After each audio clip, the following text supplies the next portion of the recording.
Assalam, Malam Muzambilu A. Bilyamin da fatan muna lafiya yau 16 ga watan Agusta muna ranar Juma'a kenan Friday da fatan muna lafiya ga aikin ka mun kammala shi insha Allah. Kamar yadda jiya ka turo mana da kuɗin turaren ka insha Allah. Dukiya ta fito da kyau nan kuma wasu ayyuka ne da muke ga.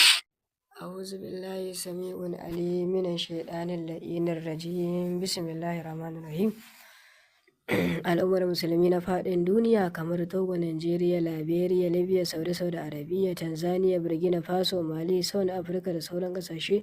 ina kowannen mu fatan alkhairi da fatan muna lafiya.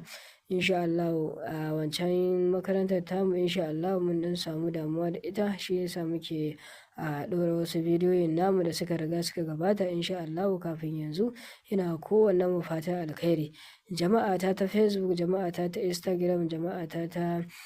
TikTok, jama'ata ta YouTube channel ɗina mai suna Mai Turakar Yasin TV da sauran makarantun tamu irin gidan mallaka wa gidan asirrai da sauran gidajenmu insha Allah ina kowanne fatan alkhairi. Masu bibiya ta Facebook insha Allah suna ƙorafi in suka yi magana na kan ɗauki lokaci ban ba su amsa ba to jama'a ce da yawa kuma abu in ya shafi jama'a to sai dai haƙuri amma kana ɗaukar nan ba ta kai min magana a WhatsApp insha Allah ta ki bi iznillahi ta'ala za ka iya samun amsar ka domin na fi mu'amala ta a WhatsApp gaskiya fiye da Facebook insha Allah mutum zai mana magana a WhatsApp insha Allah don mu amsa masa saƙonsa ba ɓata lokaci da izinin Allah ina kowanne mu fatan alkhairi insha Allah wannan su ne sababbin ayyukanmu kuma na da na yanzu duka dai da izinin Allah mukan ƙara kawo su a lokaci bayan lokaci domin waɗanda ba su gani ba a da su gani a yanzu insha Allah domin ba su tabbaci akan tasirifi gaskiya ne mutum kuma yana buƙatar tabbaci mutum mana magana a WhatsApp to wannan layin namu insha Allah 08103304786 domin mu bashi tabbaci